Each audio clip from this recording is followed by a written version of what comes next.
Hazrat Sayyidina Sahal bin Abdullah Tustari rahmatullahi ta'ala alayhi says, I was 3 years old. I used to see my maternal uncle Hazrat Sayyidina Muhammad bin Suwar rahmatullahi ta'ala alayhi offering salah late at night.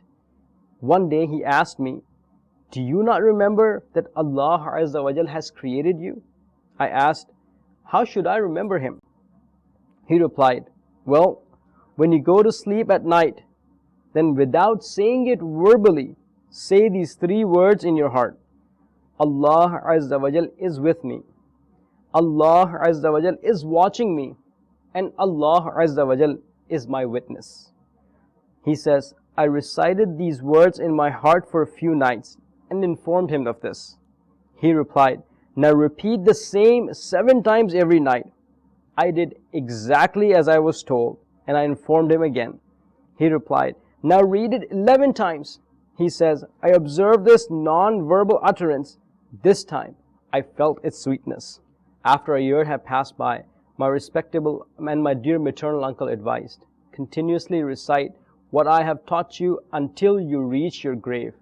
Inshallah Azza wa Jal, it will benefit you in this world and in the afterlife. Hazrat Sayyidina Sahal bin Abdullah Tustari rahmatullahi ta'ala alayhi says, I observed this practice for many years. I tasted immense sweetness in my inner self and experienced the contentment and satisfaction. I began to perform this zikr, this invocation in my solitude and privacy. Then on one day, my respectable uncle asked, Sahal, does a person who is accompanied and watched over by Allah Azza wa Jal disobey him? No, certainly not. Therefore, safeguard yourself from sins and transgressions.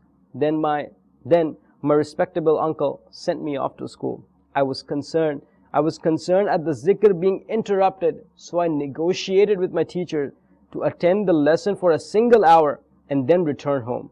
Alhamdulillah Azza wa Jal, when I was 6 or 7, I memorized the entire Quran at school. Alhamdulillah Azza wa Jal.